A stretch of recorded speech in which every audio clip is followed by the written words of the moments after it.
Internal कारण क्या था, एक्सटर्नल कारण क्या था, और अचानक ऐसा क्यों हो गया, इसको समझते हैं हम लोग। जेंजी प्रोटेस्ट उसे कहते हैं जो यंग जनरेशन है 1997 से 2012 के बीच में जो जन्म लिया। इन जेंजी प्रोटेस्ट की वजह से पूरा नेपाल जल उठा और एक सत्ता परिवर्तन हो गया। संसद भवन में आग लगा दिया गया। जितना नेता मंत्री हैं लोग, सब लोग का परिवार इसे लटक लटक बानर ऐसा भागा है हेलीकॉप्टर से, कोनो को दौड़ा के मारा है, कोनो को भिगा के मारा है, कोनो को जो घर फूंक दिया है, ये सब हो गया। इसका कारण समझते हैं कि क्या इंटरनल कारण था, उसके बाद समझेंगे क्या एक्सटर्नल कारण है, फिर चीन का क्या है और भारत का इस पर क्या असर पड़ेगा, इसको समझते हैं। सबसे बड़ा जो कारण था वो करप्शन था। नेपाल में करप्शन इतना ज्यादा बढ़ गया था जिसका कोई हद नहीं। करप्शन को रोकना मुश्किल था, हर डिपार्टमेंट करप्ट हो चुका था। चाइना के सहयोग से जो एयरपोर्ट बन रहा था उसमें 1400 करोड़ का घोटाला हो गया। ललिता निवास में घोटाला हुआ, गिरी बंधु में हो गया 54,000 करोड़ का घोटाला हुआ, और ओरिएंटल में हो गया 13,000 करोड़ का घोटाला। कोऑपरेटिव सोसाइटी में इसके लगभग 70,000 करोड़ का घोटाला हुआ। इसका मेडिकल हेल्थ इंफ्रास्ट्रक्चर एकदम पीछे है नेपाल का। एमआरआई और ये जो बड़े बड़े जो ये मशीनें हैं उसकी उपलब्धता एकदम नेपाल में कम है।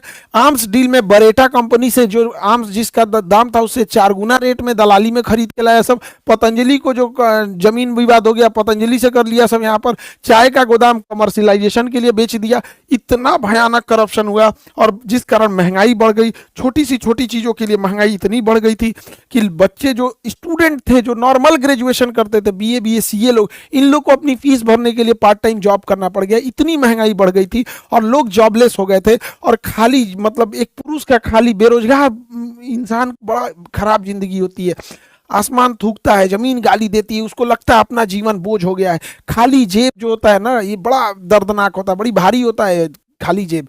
तो इससे नेपाल का युवा परेशान था, एकदम परेशान था नेपाल का युवा। नेपाल के युवाओं को विदेश जाकर नौकरी करना पड़ता था, विदेश में आके शेफ का नौकरी। अभी आप भारत में देखिए चाउमीन मोमो, ये लोग ऐसे इंडिया में फेमस है कि नेपाली जो शेफ होते हैं चाउमीन और मोमो बड़ा अच्छा बनाते हैं। यहाँ से बेचारे काम करके विदेशी रेमिटेंस भेजते थे अपने देश में और उन पैसों से नेताओं के बच्चे अयासी करते थे।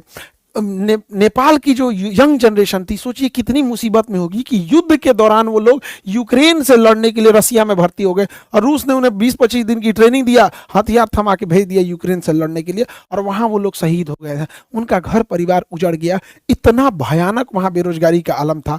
अब इनमें होता क्या है, वहां पे जैसे 2008 में राजतंत्र, राजा को हटा के लोकतंत्र जब बना था तो यहाँ कुछ ही पार्टियों का दबदबा था। नेपाली कम्युनिस्ट पार्टी हो गया, नेपाली कांग्रेस हो गया, यहाँ पे जनता संवादी पार्टी हो गया, इंडिपेंडेंट हो गया, सब ये कई ठो थे सब यहाँ पे। लेकिन ये 3 लोगों देखिए ये आदला बदली करते रहते थे सब।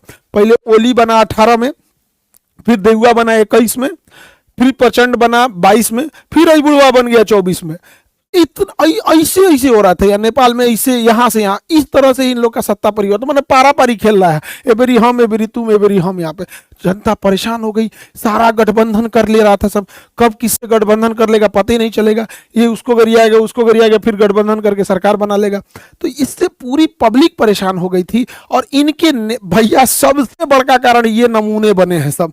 नेताओं के बच्चे इतने बेवकूफ़ी किया है सब, जाके टिकटॉक पर, इंस्टाग्राम पर अपनी लग्जरी लाइफ जीने लगे सब, विदेश में घूमने लगे सब, पार्टी कर रहा है सब। यहाँ देखिए ये कहाँ घूम रहा है, यहाँ पर संतरा अंडरवियर पहन लेगी, पैंट पहन ले, पते नहीं चल रहा है कि यहाँ पे इो कोनो के होगवे करेगी। यही सब नौटंकी किया से देखिए। इन्हीं सबको देख देख के पब्लिक पगला गई कि जो हम लोग को खाए को नहीं है, इन सब का इतना बड़का बंगला, इतनी बड़ी होटल, आग लगा दिया सब। हाय देखिए लुई विटॉन का, गुची का, ये सब खरीदा है। लुई विटॉन का एगो मफलर आता है 60,000 रुपए का, 3-3 लाख का कपड़ा आता है लुई विटॉन का। है तो पूरा सजले है इस ससुरा लुई विटॉन से।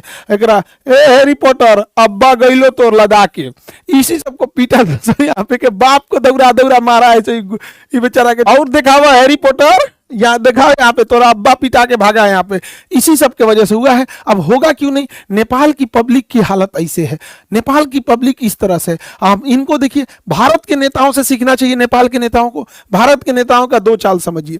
इनके बच्चे कहाँ पढ़ रहे हैं ये बताते ही नहीं है, और ये अपने बच्चे को कहते हैं कि बबुआ ते मर्सिडीज में घूम, ते ऑडी में घूम, BMW में घूम, लेकिन फोटो मत खींचो हो। फोटो नहीं खिंचाना है, फेसबुक पे नहीं डालना है, गरीब बन के रहना है। एक दिल्ली में एक नेता से हमसे मिले थे, उनके लड़का, तो कहा कि सर एक फोटो हो जाए, हम कहा हाँ हाँ, तो ऐसे कहा कि रुकिए सर शर्टवा मोड़ लेते हैं, रोलेक्स की घड़ी है, दिख जाएगा तो पब्लिक क्या कहेगी। ये भारत के नेताओं का है। और दूसरा, इनके बाल बच्चे तो ऐसे हैं, ट्रेनिंग दिया गया है, और ये ससुरे कुर्ता पहन लेते हैं सब। अब कुर्ता में बुझेबे नहीं करता है, कुर्ता 1 लाख का है कि 5,000 का है, कुर्ता तो नॉर्मल दिखता है, तो इनका कुर्ता स्ट्रेटजी है।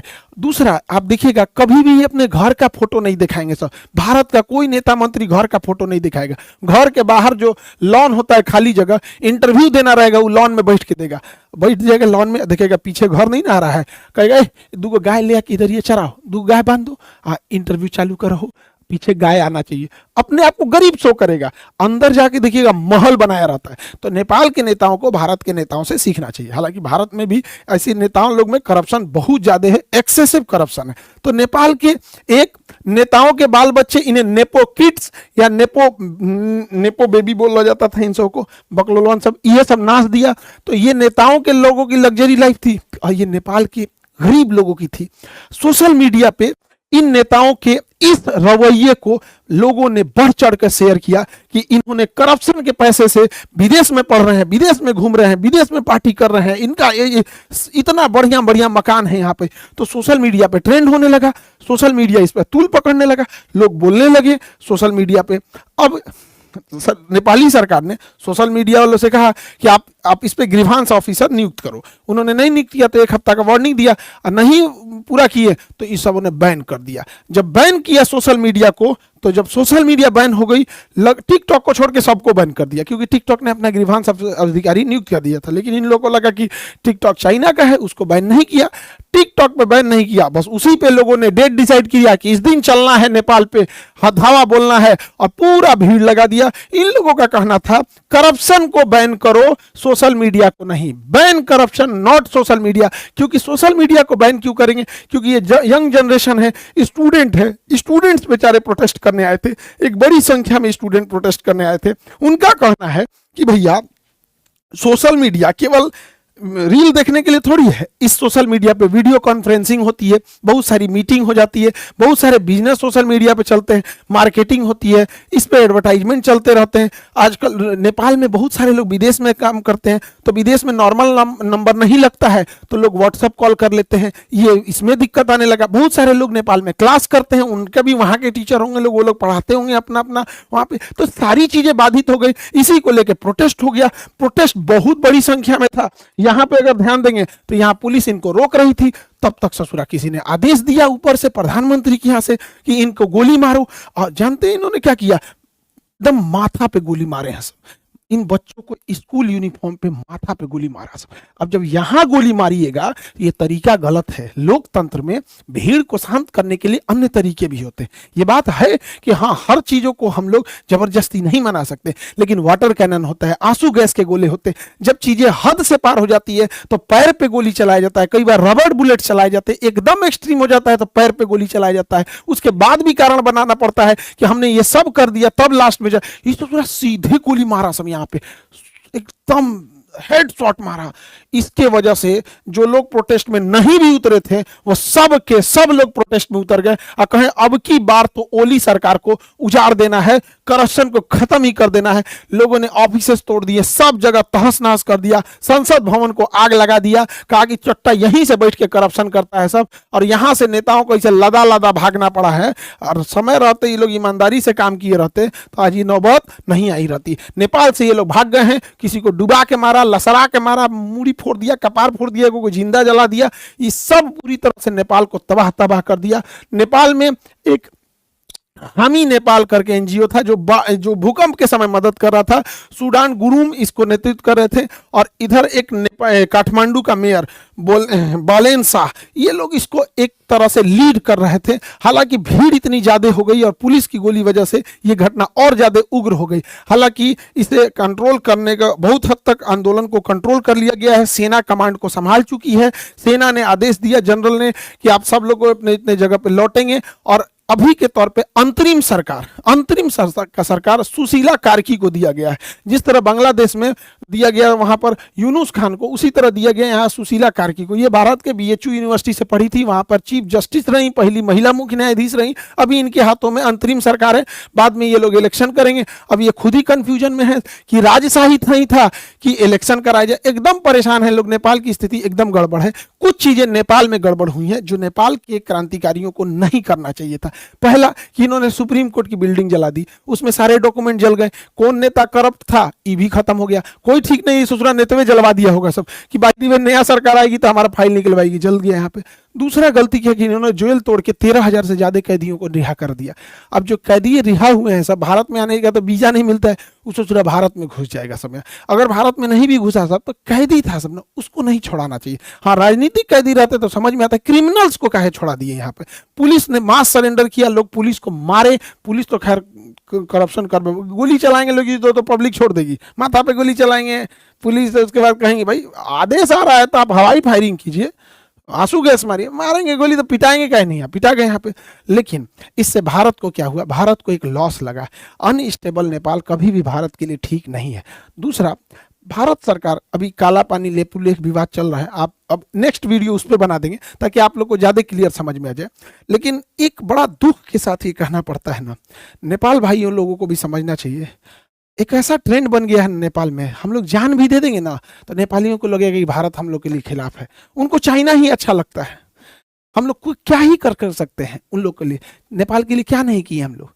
लेकिन उनको नेपालियों के दिल में बैठा है कि भारत ही खराब है यहाँ पे। ऐसा नहीं करना चाहिए। हमारा रोटी और बेटी से रिश्ता है। हमारे यहाँ आज भी शादियाँ बिहार नेपाल और बिहार यूपी जो एरिया सटता है वहाँ से हो जाती है। लेकिन ये नेपाल खराबी, क्योंकि वहाँ माओवादी हो गए या फिर जो चीन का प्रभाव है वो बहुत ज़्यादा हो गया। ये भारत के लिए अच्छी बात नहीं है। कूटनीतिक हार एक तरह से कहिए, या फिर हम लोग फंसते जा रहे हैं, ये नहीं होना चाहिए। इस पर भारत को सोचना चाहिए। इसके पीछे कारण भी क्या है, भारत सरकार को अमेरिका और वेस्टर्न द्वारा चलाए गए एनजीओ पे कड़ी नजर रखनी चाहिए, क्योंकि ये एनजीओ सरकार कम से कम 50 देशों की सरकार गिरा चुके हैं सब। अब जैसे यहाँ ही देखिए हामी नेपाल, ये किसके किसके सहयोग से, जैसे अमेरिका के ओपन सोसाइटी हो गया, फ्रीडम हाउस हो गया, फोर्ड फाउंडेशन हो गया, ये सब सरकार मतलब मदद करते हैं, बट इनका हिडन कुछ ना कुछ अंदर से टारगेट कुछ रहता है। तो गवर्नमेंट की एजेंसीज को इस पर नजर रखनी चाहिए। अभी जो नेपाल में हुआ है, हामी नेपाली जो ये संगठन था, इसमें शंकर ग्रुप, इन्फिनिटी ग्रुप और बरबरा फाउंडेशन ने फाइनेंशियल हेल्प किया था, और इतनी बड़ी हुजूम को एक साथ ले आकर इन्होंने किया। और आज एक देखिए कैसी गवर्नमेंट वहां बैठे बनेगी, इसका कोई ठीक नहीं है। अमेरिका जो है और वेस्टर्न कंट्री ने पूरी मिडिल ईस्ट को बर्बाद कर दिया है सब। इराक से लेके ईरान, सीरिया, अफगानिस्तान, यमन, सब तबाह कर दिया है सब। अब जब इसको पूरी तरह तबाह कर दिया है सब, तो जहां से मन वहां से पेट्रोल लेके चल जाता है। हम लोग को पेट्रोल मिलता है महंगा, और ये सब मार धार के अपने चमचा सरकार को बना देता है सब। किसी को बना देगा सब, अयोग्य व्यक्ति को कहेगा 50% हम ले जाएंगे। तो यहाँ बर्बाद के अब इनकी नज़र एशिया पे है। इधर श्रीलंका, बांग्लादेश, म्यांमार, नेपाल, पाकिस्तान, इसको अब अनस्टेबल करना चाहते हैं सब। ये सोशल मीडिया और किस तरह से ये काम करते हैं सब एनजीओ की मदद से, इसको समझने की ज़रूरत है।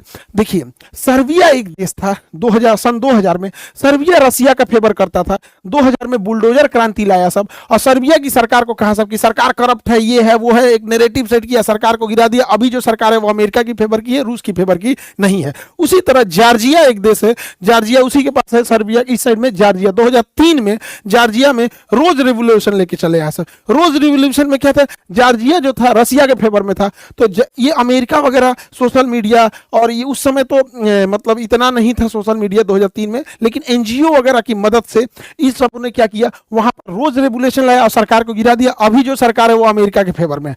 उसी तरह से देखेंगे यूक्रेन में 2004 में ऑरेंज रिवोल्यूशन ले दिया और कहा कि हम लोग यूरोप में मिलना चाहते हैं, रसिया में नहीं, रसिया को कमजोर करने के लिए। फिर 2014 में यूरोपीय मेडन आंदोलन किया गया, पेट्रो यानुकोविच को यहां से डिथ्रोन किया गया। उसी समय क्रीमिया रसिया ने कब्जा कर लिया था। अभी की जो जनरेशन है उसको इतना पुराना नहीं याद आता है, लेकिन अभी उसी सब के वजह से अभी भी यूक्रेन में लड़ाई चल रही है। देखिए, जो सरकार रसिया के फेवर में थी, कैसे कैसे अमेरिका ने गिराया है।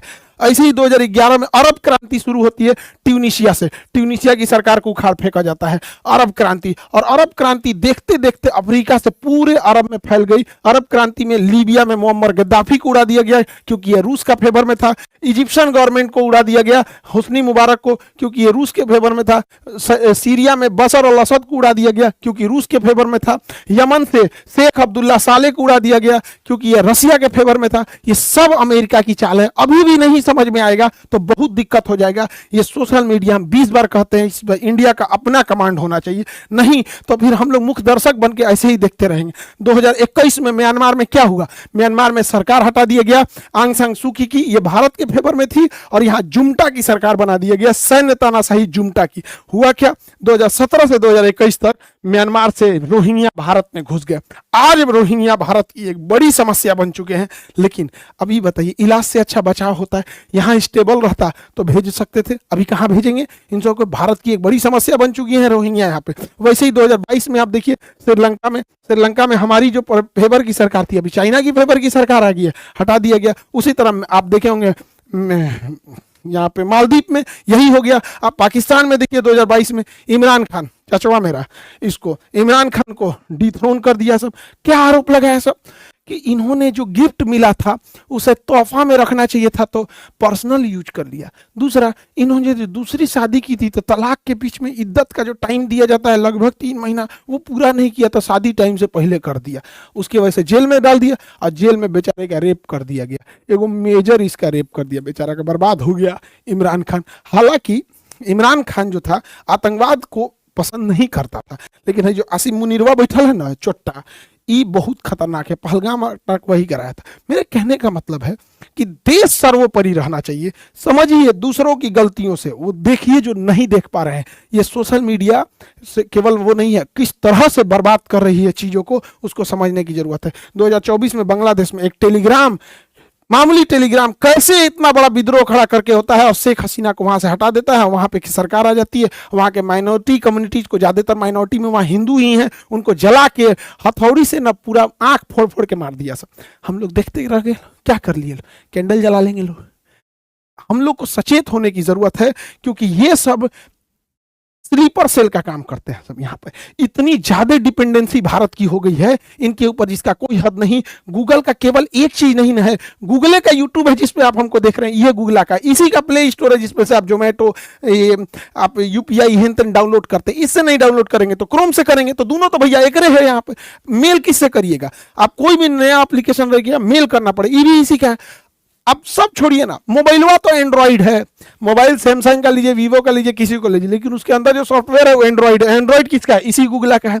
अच्छा, कई लोग कह रहे हैं कि अच्छा मीडिया में, कई मीडिया, भारत की मीडिया को तो जानते ही हैं, उनका कहना है कि शाह खान साहब ने बताया कि प्ले स्टोर नहीं है तो एप्पल स्टोर यूज कर लेंगे, प्ले स्टोर नहीं है तो सैमसंग का यूज कर लेंगे, प्ले स्टोर नहीं है तो अमेजोन का यूज कर लेंगे। अरे बैल बुद्धि, हमरा गूगल से थोड़ा ना दुश्मनी है, हमरा बस इस बात की शिकायत है कि ये हमारा नहीं है, विदेशी है। तो आइयो तो विदेशी है, आइयो तो विदेशी है, आइयो तो विदेशी है। ये कौन बात हुआ कि आसमान से गिर के खजूर पे अटकेंगे कि गूगल बंद हो जाएगा तो एप्पल यूज कर लेंगे, सैमसंग यूज कर लेंगे, अमेजन। अरे तरीका कौन समझाएगा रे मेरे भाई कि हमको प्रॉब्लम गूगल से नहीं, हमें बस ये है कि हमारा अपना होना चाहिए, न कि विदेशी होना चाहिए।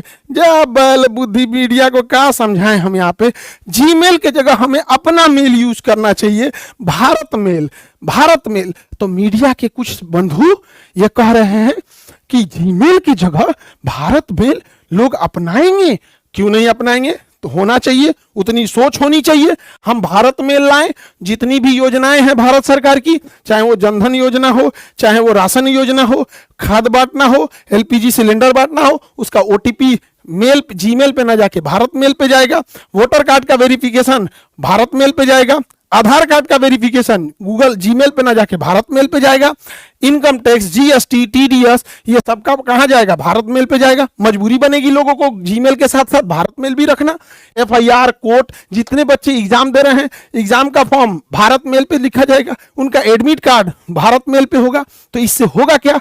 लोग आने वाले 4-5 सालों में गूगल मेल, जीमेल के साथ साथ भारत मेल भी रखेंगे। तो पहले पैरेलल रखना चालू किएंगे, उसके बाद धीरे धीरे शिफ्ट कर देंगे। सोच होनी चाहिए। अब हाथ पे हाथ रख के रहेंगे, अरे नहीं हम ऐसा नहीं करेंगे। अरे भैया, मोदी जी ने एक बार बोल दिया था मालदीप ना जाके लक्षद्वीप जाओ, मालदीप की अर्थव्यवस्था हिल गई थी। मोदी जी ने एक बार बोला था थाली बजाओ, पूरा देश थाली बजा दिया था। तो पूरा देश जीमेल की जगह पे इसके नहीं शिफ्ट होगा? उतना होना चाहिए। अजीब हाल है भैया। देश प्रेम बड़ा होता है, सरकार प्रेम नहीं, दोनों में अंतर होता है यहाँ पर। तो देश सर्वोपरि होना चाहिए। हमारा झुकाव जाति धर्म राजनीति पार्टी से ऊपर उठ के हमारा झुकाव देश के प्रति होना चाहिए। हम यहाँ भी कहते हैं कि हमारा खुद का एप्लीकेशन है खान ग्लोबल स्टडी, जिसपे 15 मिलियन बच्चे पढ़ते हैं। एप्लीकेशन, यूट्यूब नहीं, एप्लीकेशन। वो एप्लीकेशन प्ले स्टोर पे। यदि भारत सरकार अपना भारत प्ले स्टोर बनाती है, हम पहले शिक्षक होंगे कि हम इस 15 मिलियन को छोड़कर उस पे चले जाएंगे, क्योंकि यह हमेशा हम लोगों को ब्लैकमेल करता है कि 30% एक्स्ट्रा चार्ज लेंगे। पूरे भारत के शिक्षकों से कहते हैं कि आप लोग बताइए, क्या इस बात का ये धमकी नहीं देता है गूगल? हम लोग इसको छोड़ेंगे। ये हमारी जिम्मेदारी होती है, देश के प्रति हमारी जिम्मेदारी होती है। आज 25 मिलियन सब्सक्राइबर हैं यूट्यूब पर, लेकिन ये डायमंड प्ले बटन आया था ना, हम कभी दिखाए नहीं। सभी लोग को धन्यवाद हाथ जोड़कर, जो आप लोगों ने 25 मिलियन बनाया और विश्व का सबसे बड़ा एजुकेशन चैनल बनाया। लेकिन जब ये डायमंड प्ले बटन आया ना, इतना खुशी होता। अगर इसके बीच में अगर भारत का रहता तो अशोक चक्र बना रहता, अशोक स्तंभ बना रहता। जब मेरा 1 मिलियन हुए थे ना, तो गोल्डन प्ले बटन आया था। तो पापा को हम दिखाए ना, तो पापा बोले कि कितना अच्छा रहता है, इस पे तिरंगा बना रहता है, ये विदेश का है। तो पिताजी बोले थे कि हमारी आवाज कोई नहीं सुनेगा, तुम अगर इस लायक हो जाना ना तो आवाज जरूर उठाना। ये मत कहना कि तुम भूल जाओ कि तुम्हें सुविधा मिल रहा है। आवाज जरूर उठाना कि एक भारत का अपना होना चाहिए। वरना हमको देश प्रेम है तभी हम यूट्यूब पे खड़ा होकर कह रहे हैं कि यूट्यूब की जगह भारत का होना चाहिए। वरना 25 मिलियन को तो बहुत पैसा देता है यूट्यूब, क्या जरूरत रहती है? तो सरकार प्रेम और देश प्रेम दोनों में अंतर होता है। हम स्वयं कहते हैं कि भारत का रहता तो बहुत ज्यादा खुशी होती।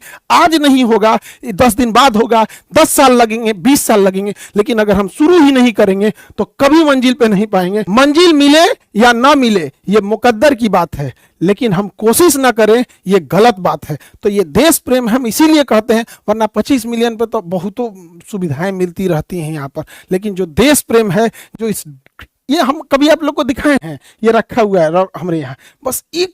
बस यहाँ एक तो तिरंगा झंडा बना देता ना इस डायमंड प्ले बटन पे, 4 चांद लग जाता है इस डायमंड प्ले बटन पे। लेकिन क्या कीजिएगा, कुछ दिन होगा, कोई ना कोई लोग कहेगा, मीडिया वाला कह रहा है कि खान सर पागल हो गए यहाँ पे, अपन गूगल और यूट्यूब बनाने के लिए कह रहे हैं। कभी ना कभी तो सुनेंगे। मोदी जी से उम्मीद है कि जरूर करेंगे, नहीं तो देश को अनस्टेबल कर देंगे सब। ये सब विदेश वाले सब, इन पर कभी भरोसा नहीं करेंगे। ए भैया, आज से 3 साल 4 साल पहले भी हम क्लास में बोले थे कि 2000 का नोट जो आया है ये गलत डिसीजन है, इसको चेंज करेगी सरकार, मजबूरी हो जाएगी चेंज करना। कल से लाल वाला नोट नहीं चलेगा, 2000 वाला को साइड कर रहे हैं। 2000 के नोट को गवर्नमेंट की लानी मजबूरी थी, क्योंकि अचानक नोट बंद हुआ, मार्केट में पैसा देना था।